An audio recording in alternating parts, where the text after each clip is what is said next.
Sitting down to play Tchia for the first time feels a bit like sitting down to watch a new Pixar movie.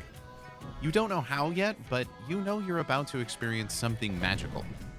And while not every part of this journey is executed perfectly, Tchia's world is indeed filled with magic. The game takes its name from the young protagonist Tchia, who finds her father kidnapped by Mayavora, the tyrannical ruler of their island home. In Tchia's distress, she discovers unique abilities that she can use to help save her father and the other inhabitants of the island. This somewhat cliché beginning led me to believe that I might be able to predict where the plot would go, but I could not have been more wrong. I was genuinely surprised by many elements of the plot, especially how dark parts of it could be considering the game's cute and friendly exterior. The overall narrative struggles a bit with pacing, and I don't think all of the beats land as heavily as intended, but there is a lot of humor and a lot of heart woven throughout Tchia's tale. The story and the world it takes place in are based on the culture and folklore of developer Awaseb's real-world home, New Caledonia. This culture is so deeply ingrained in every aspect of the game that it's essentially a character of its own, and I really enjoyed it.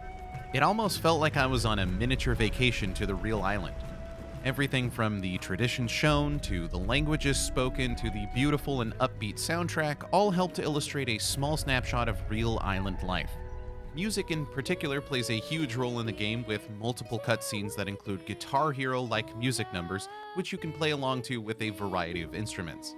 You can also let them go by on autoplay so you can kick back and enjoy the music and the scene, which is a nice alternative for folks that don't really care for those type of minigames and just want to focus on the story. Having played the game on both PC and PS5, I found myself using the autoplay feature much more frequently on PS5, as the music controls on console are just not quite as easy to use as their PC counterparts.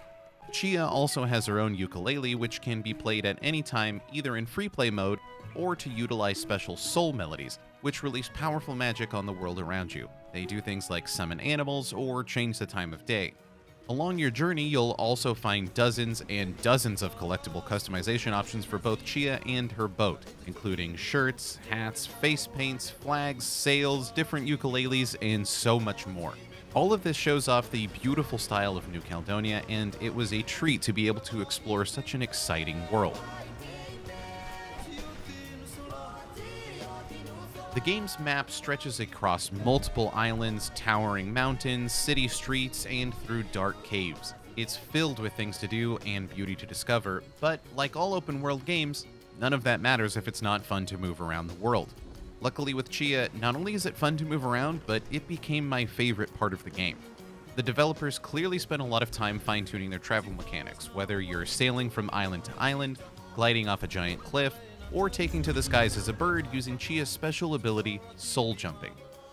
Soul jumping allows Tchia to jump into any animal she finds, as well as several inanimate objects. You can swim around as a dolphin, sprint across land as a deer, or glide around the island as a pigeon. Whichever path you take, this ability feels delightfully smooth, and plays very nicely with Tchia's other movement options. You can slide down a mountain, jump off a cliff, glide through the air, and then jump into a bird to soar off to your destination, and have it all feel like one fluid motion, even though each of those actions are controlled separately. There are multiple systems at play here, and it's really impressive to see them in action and working so well together. I was also surprised by how well you can utilize these abilities in different ways. For example, soul jumping into an object instead of an animal allows you to throw that object. While you can use this feature in combat, you can also use this to travel by chaining those throws together. And like all the other movement options, it's really fun. As you bounce around the island, you'll occasionally discover camps of cloth-based enemies known as Moano, who serve as Mayavora's henchmen. Tchia has a few options up her sleeve for how to deal with them, but not nearly as many as I would have liked.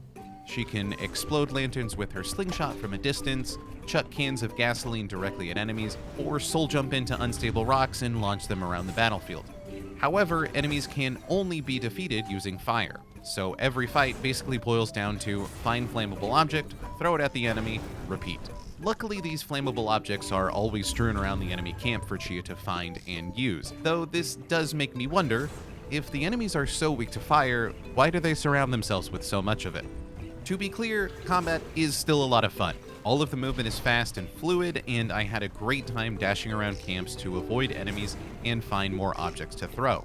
However, since there is only one way to deal with enemies, and I only found 2 enemy types in my playthrough, fights start to feel stale and repetitive by the end of the campaign. Larger enemy strongholds both help and hurt this situation. They create slightly more variety and danger by using larger numbers and more verticality in the fights, but also they just pack more enemies into one space to be defeated in the exact same way over and over, which further shined a light on how repetitive the combat can be. Furthermore, flammable objects are more spread out and harder to find in these larger strongholds. Multiple times I had to leave a fight completely to go track down more lanterns to throw, which interrupted the excitement and pacing of a fight and really made me wish I had just one other option for how to take the Moano down. It would have been nice to see more variety throughout the game, especially given just how many Moano camps are strewn across the map. The combat is just one example of how Tchia's biggest asset, her soul jumping, is also one of her most underutilized. Tchia can take control of more than 30 animals and hundreds of different objects, but almost none of them help her in combat. Many of the animals you encounter have special abilities you can use while you're controlling them. Dogs and wild boar can dig, cats have night vision, and birds can poop. Sadly, I was only able to use one of these abilities in a meaningful way throughout my playthrough. If more of them were used in side activities or other parts of the game, I never got to see it.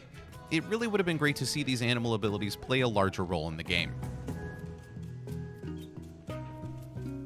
Open world games are often critiqued for having bloated maps with too many tasks pulling you in too many different directions. While I might be biased as a fan of open world games, Tchia never felt bogged down by its own map to me. Many of the activities you find give you items that are useful to the story or that help you develop your powers. My personal favorite was the totem shrines. You'll need to carve a special totem to open the door and then complete a unique challenge once inside. These unlock soul fruit for Tchia to eat, which allow her to possess animals for longer periods of time. These shrines really stood out and were some of my favorite gameplay sequences. Some of the other challenges, however, felt more tedious than fun.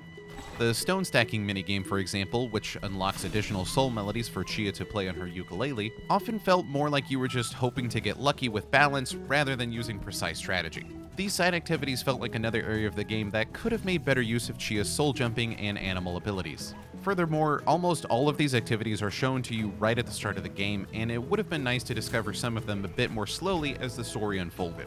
Either way, there is plenty to do around the island of New Caledonia. I completed the main campaign in around 6 hours, but with all of the side activities and collectibles to find, I could easily spend 10 or more hours here without feeling bored. On both PC and PS5, Tchia's graphics are a delight, full of vibrant colors that fill in its coastal sunsets, starry night skies, and lush forests. And aside from the occasional texture and asset pop-in, it all runs smoothly. I played through the entire campaign on PS5 and only encountered the occasional minor bug, such as PC controls briefly appearing on screen in place of the PS5 controls. I did experience 2 full game crashes in my playthrough, but I didn't lose any game progress and the game reboots very quickly. The game's loading screen feels a bit out of place on the PS5 among the bevy of AAA titles that boast minimal or no loading screens, but honestly in Tchia, these screens were more of a welcome piece of nostalgia than an annoying interruption. In the end, despite its flaws, I have to say that I really enjoyed my time with Tchia. I'm actively looking forward to coming back and exploring more of the map, finding more collectibles, and playing through more of the additional post-credit content. There's plenty to fall in love with here, from the story's touching sentiments on nature and family to the rich beauty of the world you get to explore. At its core, Tchia is a love letter, both to the developer's home of New Caledonia and also to gaming as a whole. While not every part of the game comes together perfectly, you can feel the developers paying homage to the aspects of gaming that made us fall in love with the medium in the first place. The opportunity to explore a beautiful and magical world, stories that take us outside of ourselves and our own experiences, and the joy of play. If you don't typically enjoy open world games, you're not likely going to find anything here that's going to change your mind. But for fans of the genre, Tchia is a must-play indie adventure.